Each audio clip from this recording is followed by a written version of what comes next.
அனைவருக்கும் வணக்கம்.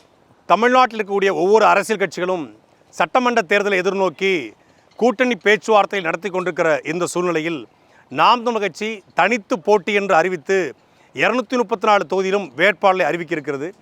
234 வேட்பாளரை அறிவிக்கிற பொதுக்கூட்டமாகவும் நாம் தமிழர் கட்சியுடைய மிகப்பெரிய மாநாடாகவும் மாற்றத்திற்கான மக்களின் மாநாடு வருகிற பிப்ரவரி மாதம் 21ஆம் தேதி சனிக்கிழமை திருச்சி திண்டுக்கல் தேசிய நெடுஞ்சாலையில் ஆலம்பட்டி புதூர் நடக்குது.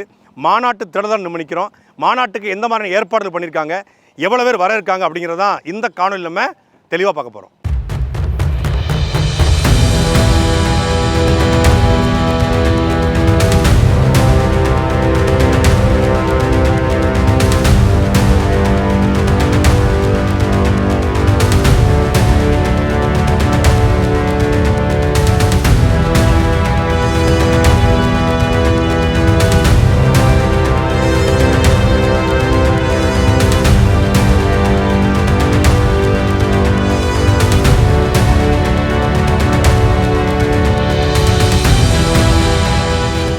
கிட்டத்தட்ட ஒரு 200க்கு 60 அடி மேடை. இந்த மேடையே ஒரு பொதுக்கூட்டம் நடத்துகிற இடமா இருக்குது. இதை எனக்கு தெரிஞ்சு தமிழ்நாட்டு அரசியலில் எந்த ஒரு அரசியல் கட்சியும் இப்படி ஒரு மேடையே போட்டிருக்க முடியாது. 234 வேட்பாளர்களும் இந்த மேடையில் தான் அமர இருக்காங்க. இங்கே 117 பெண்கள், இந்த பக்கம் 117 ஆண்கள், படித்த வேட்பாளர்களை, இளைஞர்களை, கிட்டத்தட்ட 120க்கும் மேற்பட்ட புதிய இளைய தலைமுறை வேட்பாளரை நாம் தமிழர் கட்சி இந்த முறை அறிவிக்கிருக்காங்க. அந்த வேட்பாளர் அறிமுகத்திற்கான மேடை மிக பிரம்மாண்டமாக இருக்குது. மேடையே இவ்வளோ பிரம்மாண்டமாக இருக்குன்னா மக்கள் அமரக்கூடிய அந்த திடல் எவ்வளோ பெரிய பிரம்மாண்டமாக இருக்கும் அப்படின்னு சொல்லி நம்ம பார்க்க முடியும். கண்ணு கட்டின தூரம் வரைக்கும் நாம் தமிழர் கட்சியினுடைய புலிக்கொடி பறக்குது. உண்மையிலே இந்த இடத்துல நிற்கும்போது ஒரு மெய் சிலுக்குது. ஒரு 2000 ஆண்டுகள் பழமையான ஒரு புலிக்கொடி. கரிகால் சோழன், ராஜராஜ சோழன், ராஜேந்திர சோழன், ஈழத்தில் தலைவர், இமயம் வரைக்கும் சென்று வென்ற புலிக்கொடி, ஈழத்தையும் பல்வேறு நாடுகளையும் ஆண்ட புலிக்கொடி ஒரு திடலில் நிறைஞ்சு நிற்கிது. தமிழ்நாட்டில் பல்வேறு அரசியல் கட்சிகளை பல்வேறு மாநாடுகள் நடத்தியிருக்காங்க. நிறைய கொடி பறந்துருக்கு, நம்ம பார்த்துருக்கோம். ஆனால் அந்த கொடிகளுக்கெல்லாம் இல்லாத ஒரு பிரமிப்பு, ஒரு ஒரு கூஸ் பம்ப்ஸ்ன்னு சொல்லுவாங்களே, அது இந்த புலிக்கொடியை பார்க்கும்போது வருது. அப்படி இருக்குது. கிட்டத்தட்ட ஒரு திருச்சியில் தொடங்கி மணப்பாறை வரைக்குமான தேசிய நெடுஞ்சாலை முழுக்க புலிக்கொடி ஆக்கிரமிச்சிருக்கு.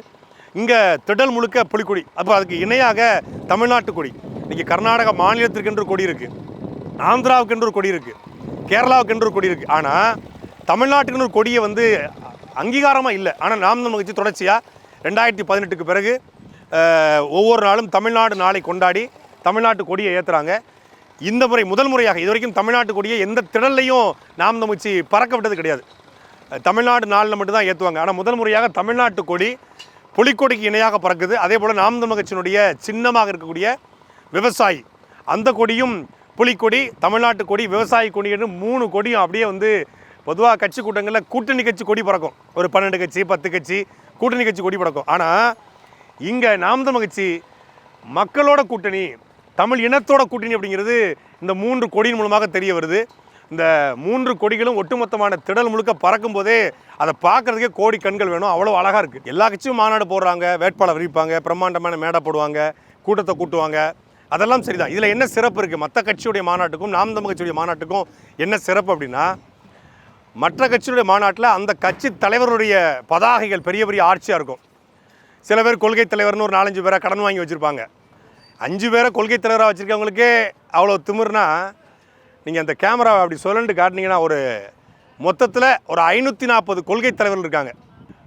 தமிழ் மொழிக்காக பாடுபட்டவர்கள், தமிழ் மொழிக்காக உயிர் நீத்தவர்கள், தமிழ் இலக்கியவாதிகள், தமிழ் மொழிக்காக பேசியவர்கள், இங்கே தமிழ் இனத்திற்காக போராடிய மன்னர்கள், தமிழ் இனத்திற்காக போராடிய மாமன்னர்கள், ஈழத்து போராளிகள், மாவீரர்கள், உலகத் தலைவர்கள் என்று ஒரு 540 கொள்கை தலைவர்களை நாம் தமிழர் கட்சி இந்த திடல் முழுக்க நிரப்பி வச்சுருக்காங்க.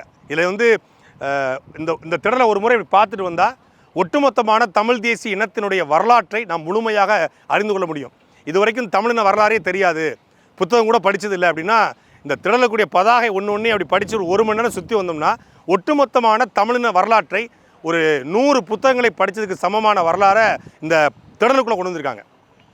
அப்போ மற்ற கட்சிகளை பார்த்திங்கன்னா, அந்த கட்சி தலைவர் ஒரு பெரிய பதாகையாக இருப்பார், பெரிய ஆர்ச்சாக இருப்பார், ஒரு பேனர் கட்டி வச்சுருப்பாங்க, அவங்களுடைய பலகை இருக்கும், வருக வருக அப்படின்னு இருக்கும். ஆனால் இங்கே நாம் தமிழர் கட்சியுடைய தலைமை உறுப்பினர் சீமான் அவருடைய ஒரு புகைப்படம் கூட உள்ளே இல்லை.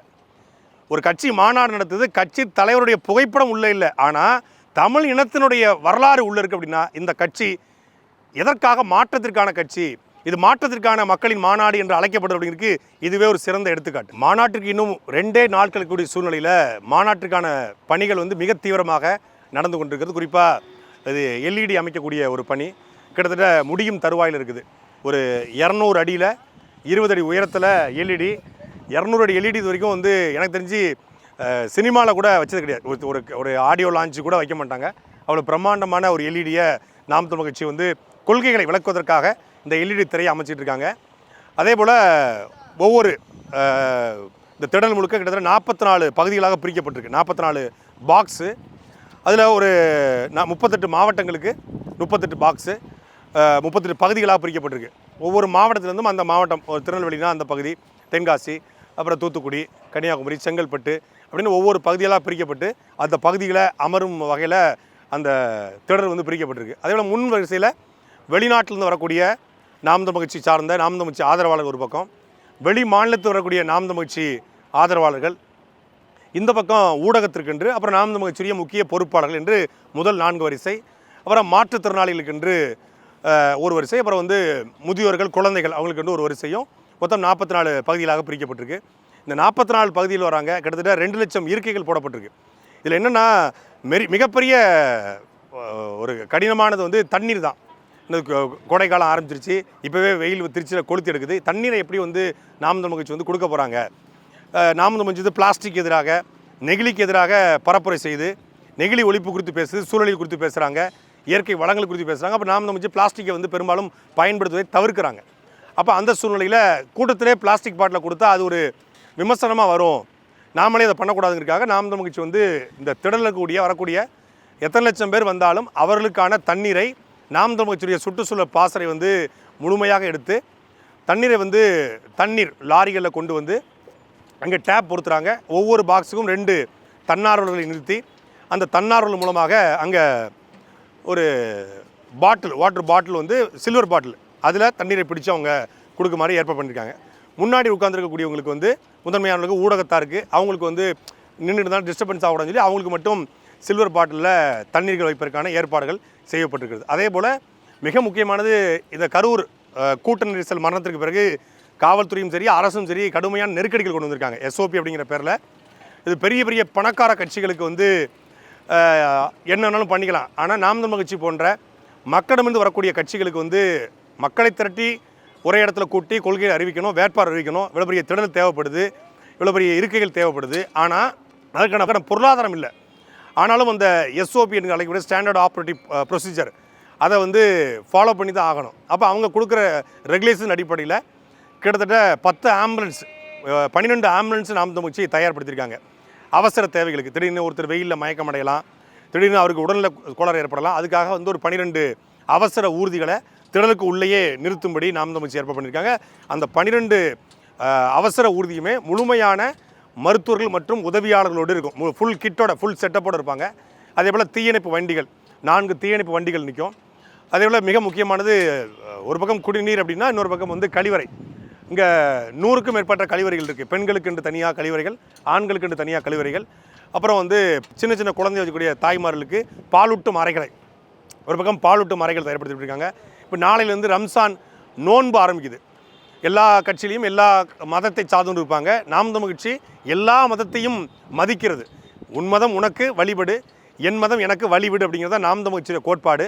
அதன் அடிப்படையில் இஸ்லாமிய தமிழர்களுக்கென்று நோன்பு திறப்பதற்கென்று கிட்டத்தட்ட ஒரு 1000 அடியில் பந்தல் போடப்பட்டு அவங்களுக்கான நோன்பு கஞ்சி, அந்த நோன்பு உணவு, வடை, பேரிச்சம்பளம் இது எல்லாத்தையுமே நாம் தமிழர் கட்சி ஒருங்கிணைச்சிருக்காங்க. ஒருங்கிணைச்சு இந்த திரளுக்கு அருகிலேயே அவங்களுக்கான நோன்பு திறப்பதற்கான ஏற்பாடு. எனக்கு தெரிஞ்சு தமிழ்நாட்டில் ஒரு அரசு கட்சி மாநாட்டில் நோன்புக்கென்று இடைவெளி விட போகிறது வந்து நாம் தமிழர் கட்சி தான். ஒரு பகுதியாக பிரிக்கப்பட்டிருக்க அந்த பாக்ஸை பார்க்கும்போது இது வந்து ஒரு பொதுக்கூட்டம் நடத்துகிற இடம். இப்போ நாம் தமிழர் கட்சி ஒரு பொதுக்கூட்டம் நடத்துறதுக்கு ஒரு 2000-3000 இருக்கைகளை போடுறாங்க அப்படின்னா, இப்போ ஒரு திடலுக்குள்ளேயே 5000 இருக்கைகள் மேலே வரப்போகுது ஒரு இடத்துலையே.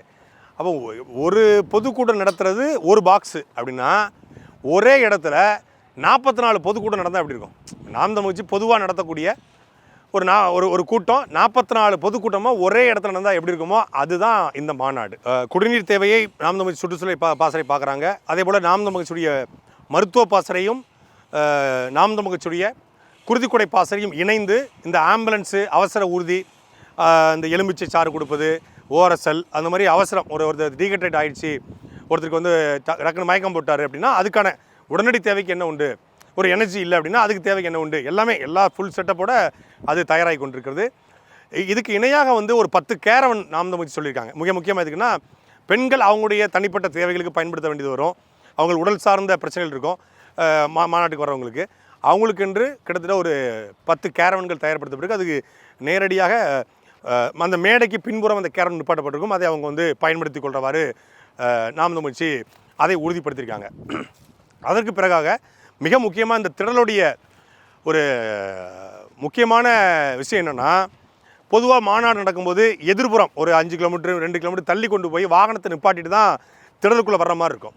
ஆனால் இந்த திடலை பொறுத்தளவில் இந்த திருச்சி திண்டுக்கல் தேசிய நெடுஞ்சாலையில் இனாம்குளத்தூர் அருகே ஆலம்பட்டி புதூரில் இருக்கக்கூடிய இந்த திடலை பொறுத்தளவில் இந்த மேடைக்கு பின்புறம் அப்படியே பார்த்தீங்கன்னா ஒரு 34 ஏக்கரில் ஒரு பிரம்மாண்டமான வாகன நிறுத்தம் இருக்குது. அதிலே கிட்டத்தட்ட ஒரு 1000 பேருந்துகள் நிறுத்த முடியும்.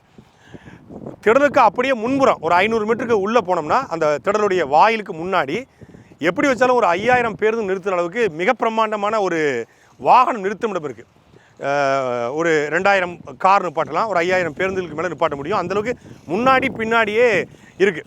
இதை வந்து எதிர்ப்புறம் வண்டியை போட்டுட்டு டிராஃபிக் ஜாம் ஏற்படுத்துறது இது எதுவுமே இருக்கக்கூடாது அப்படின்னு காவல்துறையும் அதை கோரிக்கையாக வச்சாங்க. நாம் தமிழ் கட்சியும் திட்டமிட்டு கிட்டத்தட்ட 20 நாட்கள் இந்த சின்ன சின்ன வேலைகள்லாம் தாமதமானது காரணமே இந்த திடல் சம்மந்தப்பட்ட வேலையை ஒரு 25 நாட்கள் நடந்துச்சு. மொத்தமாக இதெல்லாம் முள்மண்டி கிடந்துச்சு. அதை எல்லாத்தையுமே சீர்படுத்தி அந்த வாகன நிறுத்துமிடத்தை ஒருங்கிணைச்சிருக்காங்க. அதிலே கொஞ்சம் காலதாமதம் ஏற்பட்டுச்சு. கிட்டத்தட்ட ஒரு 80 விழுக்காடு பணிகள் முடிஞ்சு இன்னும் 2 நாள் இருப்பதனால மற்ற பணிகள் பதாகை ஏற்ற வேண்டிய பணி, முகப்பு வாயில் தயாராகிட்டு இருக்குது. அது ஒரு சஸ்பென்ஸ். முகப்பு வாயில் வந்து 5 வாயில் வருது. 5 வாயிலும் சஸ்பென்ஸாக இருக்கும். அது நாளைக்கு மாலை தான் தெரிய வரும் என்ன வருது அப்படிங்கிறது. நிச்சயமாக தமிழ், இனம், மொழி, பண்பாடு, கலாச்சாரம் பேசக்கூடிய நாம் தமிழ் கட்சி அந்த முகப்பு வாயிலையும் இப்போ திராவிட கட்சியாக இருந்தால் திராவிட தலைவர்களை அடையாளப்படுத்துவாங்க, தேசிய கட்சியாக இருந்தால் அந்த தேசிய கட்சியோட தலைவர்களை அடையாளப்படுத்துவாங்க. நாம் தமிழ் கட்சி தமிழ் தேசியம் பேசக்கூடிய கட்சி, இனமொழி பேசக்கூடிய கட்சி. அப்படிங்கும்போது தமிழ் இனத்தையும் தமிழ் மொழியையும் முன்னிறுத்தி இந்த 5 வாயில்கள் வரப்போகுது. ஒரு முதன்மை வாயில், அதுக்கு பக்கத்தில் 2 சின்ன வாயில், மொத்தம் 4 வாயில்கள் இருக்க போது, ஒரு கோபுரம் போல். அந்த 4 வாயிலில் முதன்மை வாயில், அது வழியாக அந்த வாகனம் நிறுத்திட்டு அப்படி வர்றவங்க வரலாம். இந்த பக்கம் ஒரு வாயில் இருக்குது, அவங்க வரலாம். அதே போல் இங்கே ஒரு 5 வாயில் இருக்குது. இந்த மாநாட்டத்திற்கு வலது பக்கமும் இடது பக்கமும் 5 வாயில், மொத்தம் 10 வாயில். இங்கே சேர்த்து 15 வாயில்கள் வழியாக அதாவது மக்கள் வந்து எளிதாக அக்சஸ் ஆகணும், எளிதாக வெளியேறணும், எளிதாக வரணும், எந்த விதமான அசம்பாவிதம் நிகழ்ந்துடக்கூடாதுங்கிறதுக்காக அதை திட்டமிட்டு பண்ணிக்கிட்டு இருக்கோம். அப்போது இந்த பக்கம் வர முடியும், இந்த பக்கம் வர முடியும், இந்த பக்கம் வெளியேற முடியும், இந்த பக்கம் வெளியேற முடியும், இடது பக்கம் வேணாலும் போகலாம். அப்புறம் மேடைக்கு பின்புறம் மட்டும் தான் நம்ம வந்து போக முடியாது, அது மொத்தமாக அடைச்சி வச்சுருப்பாங்க. மேடைக்கு முன்புறம் நம்ம 5 வாயில் வழியாக வெளியும் போகலாம், உள்ளே வர முடியும், எந்த பக்கம் வேணாலும் மக்கள் வர முடியும் அப்படிங்கிற அளவுக்கு திட்டமிட்டு. ஏன்னா ஒரு அடைச்சி வச்சு மக்களை போய் அங்கே வா அப்படின்னு சொல்ல முடியாது. அப்போது கட்சிக்காரங்க வந்துடுவாங்க. பொதுமக்கள் நிறைய வரும்பொழுது பொதுமக்கள் எளிதாக வந்துட்டு எளிதாக போகணும் அப்படிங்கிறதுக்காக அதை திட்டமிடப்பட்டிருக்கு. முழுமையான இந்த மாநாட்டு திடலும் இந்த பச்சை துணியால் போர்த்தப்பட்டிருக்கு. அதை பார்க்கும்போதே வந்து ஏதோ ஒரு விவசாயம் செய்கிற இடமா இருக்குது, பச்சை பசேல்னு. நாம் தமிழ் கட்சி விவசாய சின்னத்துக்கு மற்ற கட்சிக்காரங்க வந்து பிங்கில் போடுவாங்க, ரெட்டில் போடுவாங்க, இப்படி போடுவாங்க. நாம் தமிழ் கட்சி வந்து பச்சை பசேல், இந்த நாடு பச்சை பசேல்னு மாறணும். இது வறண்ட நிலமாக இருக்குது, இப்படி இருக்க நிலத்தை இப்படி மாற்றணும் அப்படின்றதுக்காக போராடுறதுனால என்னவோ நாம் தமிழ் கட்சி பச்சை விரிப்புகளை வந்து முழுமையாக விரித்து அந்த திடலை வந்து நிரப்பியிருக்காங்க. இதுதான் மாநாட்டுடைய முதன்மையான நுழைவாயில். நம்ம வந்து மாநாட்டுடைய துவக்கத்திலேருந்து பேசுகிறோம். இது முதன்மையான நுழைவாயில். இங்கேருந்து பார்ப்பதற்கு, சாதாரணமாக பார்க்குறதுக்கு மாநாட்டு திடல் தெரியல. பேசுகிற நேரத்தில் சரியாக விளக்கு போடுறாங்க. எனக்கு பெரிய சென்டிமெண்ட்லாம் கிடையாது. இருந்தாலும் அந்த மாநாட்டு திடல் தெரியலன்னு சொன்னோடனே விளக்கு எரியுது. ஒரு உண்மையிலே தெரியல, அதாவது வெளிச்சம்லாம் போட்டால் தான் அது வந்து ஓரளவுக்கு தெரியும். அந்த அளவுக்கு வந்து கண்ணு கட்டிய தூரம் வரைக்கும் அந்த திடலுடைய மேடை இருக்குது. இது திடலுடைய முதன்மை நுழைவாயில். இதுதான் வரப்போது. ஒரு 30 அடிக்கு மிகப்பெரிய ஒரு கோபுரம் போல் முக்கியமான ஆளுமைகள் தமிழர்களை வரவேற்பதற்காக நிற்பாங்க. இங்கே ஒரு முக்கியமான ஆளுமை தமிழர்களை வரவேற்பதற்காக பதாகையாக நிற்பார். இப்படி 5 நுழைவாயில்கள்லையும் ஒரு 20 மிகப்பெரிய ஆளுமைகள், தமிழ் இனத்தினுடைய தலைவர்கள் தமிழர்களை வரவேற்க வந்து அந்த நுழைவாயில் இருப்பாங்க. தமிழருடைய வரலாறு ஒரு 50,000 ஆண்டு வரலாறு வந்து இந்த நுழைவாயிலில் இருக்க போகுது அப்படிங்கிறது ஒரு சஸ்பென்ஸு. இப்போ இந்த நுழைவாயிலுக்கு முன்னாடி இருக்கக்கூடிய பார்த்திங்கன்னா இந்த திடல் எப்படி இருக்கோ அதுக்கு இணையான ஒரு திடல் இந்த இதுக்கு முன்னாடி இருக்குது. அப்படியே ஒரு திடல், அது அப்படியே இந்த திடலுடைய அளவில் இன்னொரு திடல் இருக்குது. இதுதான் ஒரு முதன்மை வாகனம் நிறுத்தணும்னு சொல்லலாம். உங்கள் கிட்டத்தட்ட வேலைகள் முழுமையடைய போகுது. இதுலேருந்து அப்படியே உள்ளே போனோம் அப்படின்னா முழுமையான வாகன நிறுத்தம் இருக்குது. அப்போ இதில் வந்து நீங்கள் இதில் பார்த்தாலே ஒரு எப்படி வச்சாலும் ஒரு 2000 காரில் நிப்பாட்ட முடியும். இதில் சாதாரணமாக நிப்பாட்டலாம். இந்த பக்கமும் வாகன நிறுத்தம் இருக்குது. அங்கேருந்து வரக்கூடிய உறவுகள், இப்போ நீங்கள் திருச்சியிலேருந்து திண்டுக்கல் தேசிய நெடுஞ்சாலையில் வர்றாங்க அப்படின்னா அந்த உறவுகள் வந்து மாநாட்டு திடலுக்கு பின்னாடி வர தேவையில்லை. மாநாட்டு திடலுக்கு முன்னாடியே ஒரு 1/2 கிலோமீட்டருக்கு முன்னாடி இடதுபுறம் ஒரு சாலை இருக்கும். அந்த சாலை வழியாக அவங்க உள்ளே வந்துடலாம். அந்த சாலை வழியாக உள்ளே வந்தாங்க அப்படின்னா நேரடியாக இந்த திடலுக்குள்ளே வந்துடுவாங்க. அங்கே அதுக்கான வழிகள் செய்யப்பட்டிருக்கு. கிட்டத்தட்ட 400க்கும் மேற்பட்ட நாம் தமிழர் கட்சி தன்னாளர்கள் பாதுகாப்பு பாசறை வாகனம் நிறுத்துவதற்கு உதவி செய்வதற்காக காத்துக்காங்க. காவல்துறையும் ஒரு 250க்கும் மேற்பட்ட காவல்துறை வந்து நிற்பாங்க. காவல்துறை வந்து சில ரெஸ்ட்ரிக்ஷன்ஸ் சொல்ல முடியாது, நமக்கு ரூல்ஸ் அண்ட் ரெகுலேஷன்ஸ் கொடுத்துருக்காங்க. என்னென்னா ஒவ்வொரு ஊர்லேருந்தும் எப்படி வரணும் வழிகாட்டு நெறிமுறைகளே கொடுத்துருக்காங்க. குறிப்பாக தஞ்சாவூர், திருவாரூர், நாகப்பட்டினம், மயிலாடுதுறை அந்த பகுதியிலேருந்து வரக்கூடியவங்க வந்து புதுக்குடி செக் போஸ்ட் வழியாக துவாக்குடி டோலு, துவாக்குடி ரிங் ரோடு, மாத்தூர் ரவுண்டானா, பஞ்சப்பூர், மணிகண்டம், பூங்குடி, வண்ணாங்கோயில், சத்திரப்பட்டி, ஆலம்பட்டி புதூர் இவங்க வந்து திருச்சிக்குள்ளே வர தேவையில்லை. நேரடியாக வந்து பஞ்சப்பூர் வழியாக மணிகண்டம் வழியாக வந்து நேரடியாக ஆலம்பட்டி புதூர்லேயே அவங்க வந்து சேர்ந்துடலாம்.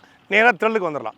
சிட்டிக்குள்ளே போகவே தேவையில்லை. அதே போல் எக்ஸிட் போகும்போது அதே ரூட்டில் அவங்க போயிட போகிறாங்க. அதே போல் பெரம்பலூர், சேலம், நார்த் சோன், சென்னை இங்கே வர்றவங்க நெடுங்கூர், சிறுகனூர், சமயபுரம் டோல்கேட்டு, கொள்ளிடம் பாலம் வழியாக வந்து பால்பண்ணை, டிவிஎஸ் டோல்கேட்டு, மன்னார்புரம் வராங்க. மன்னார்புரத்துலேருந்து மணிகண்டம், திருப்பி மணிகண்டம் இருந்துடுறாங்க. மணிகண்டம், பூங்குடி, வண்ணாங்கோயில், சத்திரப்பட்டி, அதே போல் ஆலம்பட்டி புதூர் சிட்டிக்குள்ளே போக தேவை கிடையாது. மன்னார்புரத்துலேருந்து அவங்க உள்ளுக்குள்ளே சிட்டிக்குள்ளே, அதாவது கருமண்டபம் ரோட்டில் அவங்க வரக்கூடாது. ஏன்னா உள்ளுக்குள்ளே சிட்டிக்குள்ளே டிராஃபிக் இருக்கணும் அப்படிங்கிறத இதை தவிர்த்துருக்காங்க. அதே போல் கரூர், நாமக்கல் இவங்க வரவங்க வந்து பெட்டவாய்த்தலை சுங்கச்சாவடி வழியாக வர்றாங்க. திருப்பாத்துறை டோலு, ஜெயபுரம் பசாரு, கம்பரசம்பேட்டை, கலைஞரிவாளையம், அப்புறம் Oyamari, Kondayampettai bridge, Palpannai, TVS toll gate, Mannarpuram எல்லாருமே மன்னார்புரம் வழியாக வரணும்.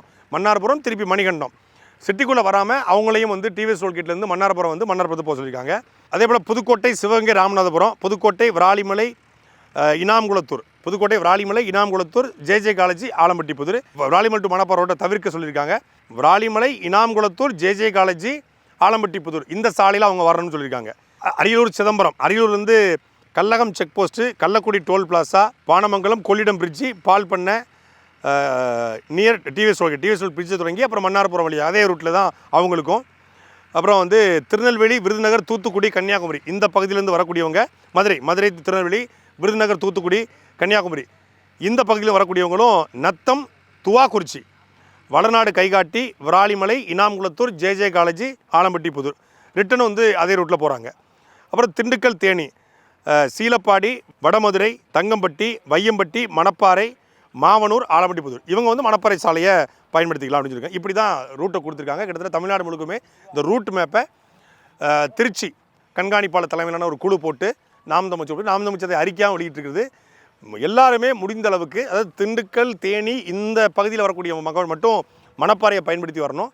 மற்றவங்க எல்லாருமே மன்னார்புரம் ஜங்ஷன், மணிகண்டம் அதுலேருந்து ஒரு இணைவு சாலை போகும். அந்த சாலை வழியாக ஜேஜே காலேஜ், ஆலம்பட்டி, ஜேஜே காலேஜ்லேருந்து ஒரு 5 கிலோமீட்டர் நம்ம திடல் இருக்குது. ஆலம்பட்டி புதூருக்கு வந்துடலாம். உங்களை வாகன நிறுத்திடம் உங்களை வரவேற்கும். இதுதான் ரூட்டு மேப்பு. அதே போல் நீங்கள் இப்போ பாதுகாப்பாக அதே வழியில் மீண்டும் செல்ல முடியும். ஒரு 8க்கும் மேற்பட்ட திருமண மண்டபங்களை நாமதமுச்சி வந்து ஆர்கனைஸ் பண்ணியிருக்காங்க. அதை வந்து அறிக்கையாகவும் வெளியிட்டிருக்காங்க. வெகு தூரத்துலேருந்து வரக்கூடியவங்க, அதிகாலை வரவங்க குளிக்கணும் அப்படின்னா அந்த மண்டபங்களை பயன்படுத்தி கொள்ளலாம். நாம் தமிழ்ச்சோடைய வெப்சைட்டில், நாம் தமிழ்ச்சோடைய இணைய பக்கத்தில் அது என்ன மண்டபங்கள் அப்படிங்கிறது இருக்குது. நம்ம டிஸ்கிரிப்ஷன்லேயும் அந்த மண்டபத்துடைய லிங்க் போடுறோம். நீங்கள் பார்த்துட்டு அந்த மண்டபத்துக்கான பொறுப்பாளர் நியமிக்கப்பட்டிருக்காங்க, அவங்கள தொடர்பு கொண்டு எங்கே இருக்குன்னு கேட்டுக்கலாம். சரியாக நம்ம வந்து வந்தடைய முடியும். அங்கே அந்த உணவு தேவைகள்லாம் மண்டபத்தை செய்யப்பட்டிருக்கு. ஆனால் திடலில் எந்த விதமான உணவும் செய்யப்படலை. ஏன்னா திடலில் உணவு செய்வதற்கான எந்த வசதிகளும் செய்யப்படலை. உணவு கடைகள் போடுறாங்க, தனியார்கள் போடுறாங்க. அங்கே நம்ம குறைந்த விலையில் அவங்கள கொடுக்கறதுக்கு நாம் நம்ம சொல்லியிருக்காங்க. எந்த ஒப்பந்தமும் கிடையாது. அவங்களா கடை போடுறாங்க, அவங்க விற்றுறாங்க. குறைந்த விலையில் விற்கணும் அப்படிங்கிறத மட்டும் கோரிக்கையாக நம்ம வச்சுருக்கிறோம். மற்றபடி தண்ணீர் அளவுக்கு அதிகமான தண்ணீர் கிடைக்கும். எல்லா வசதிகளும் செய்யப்பட்டிருக்கிறது. மிக பிரம்மாண்டமாக இந்த திடல் வந்து தயாரிவது. இன்னும் ஒரு சரியாக ஒரு 48 மணி நேரத்தில் இந்த இடத்துல வந்து லட்சக்கணக்கான தமிழர்கள் கூட போகிறாங்கன்னு நினைக்கும் போது இப்போ இந்த இடத்துல நிற்க முடியாது. ஒரு சரியாக இப்போ ஒரு 6 மணி ஆக போது, சூரியன் வந்து அஸ்தமனம் ஆகுது, முடியுது, அஸ்தமனம் ஆகுது. உண்மையான விடியல் தமிழ்நாட்டுக்கு பிப்ரவரி 21 பிறக்க போகுது அப்படிங்கிற நம்பிக்கையோடு 2026 இந்த தமிழ்நாட்டு அரசியலில் மிகப்பெரிய மாற்றத்தை ஏற்படுத்தக்கூடிய மாற்றத்திற்கான மக்களின் மாநாடு திருச்சி திண்டுக்கல் தேசிய நெடுஞ்சாலையில் ஆலம்பட்டி புதூரில் பிப்ரவரி 21 சனிக்கிழமை சரியாக மாலை 3 மணிக்கு ஆட்டம் பாட்டம் கொண்டாட்டம் கோலாட்டம் குச்சிப்புடி ஆட்டம் பறையிசையோடு அண்ணன் சீமானுடைய அதிர்வான அந்த பேச்சுகளோடு அந்த மாநாடு துவங்க இருக்கிறது. உலகத் தமிழர்கள் பல நாட்டிலிருந்து பயணச்சீட்டு எடுத்து இந்த மாநாட்டுக்காக வந்து கொண்டிருக்காங்க. வெளிமாநில உறவுகள் பயணச்சீட்டு எடுத்து வந்து கொண்டிருக்காங்க. தமிழ்நாடு முழுக்க எல்லாரும் முன்பதிவு செய்து பேருந்துகளை தயார்படுத்தி வராங்க. சொந்த ஊர்கள்லேருந்து, என் ஊர்லேருந்து வராங்க. எல்லாருமே சொந்த பந்தங்கள்லாம் ஒரு திருவிழா போல் கொண்டாடுவதற்காக ஒரு மாநாட்டுக்கு வர இருக்காங்க. ஆடம்பரம் என்பது மாநாட்டில் பிரியாணி போடுறது, மாநாட்டில் ஸ்நாக்ஸ் கொடுக்குறதுல ஆரம்பம் இல்லை. கருத்து, அண்ணன் சீமானுடைய கருத்தை கேட்பதற்காக, நாம் தமிழ்ச்சியின் கொள்கையை கேட்பதற்காக ஒரு கொள்கை, உண்மையான ஒரு கொள்கை திருவிழா, ஒரு கூத்தாடி திருவிழா இல்லை, உண்மையான ஒரு கொள்கை திருவிழாவிற்காக லட்சக்கணக்கான மக்கள் இந்த திடலில் கூட இருக்காங்க. அப்படி வரக்கூடிய ஒவ்வொருவரையும் வரவேற்க இந்த திடலும் இந்த வாயிலும் தயாராக இருக்கிறது. அனைவரும் பிப்ரவரி 21 சனிக்கிழமை மாலை 3 மணிக்கு சந்திப்போம். நன்றி, வணக்கம். சாட்டை எடுத்து நாட்டை திருத்து, இளம் தலைமுறை தானே நீ வழி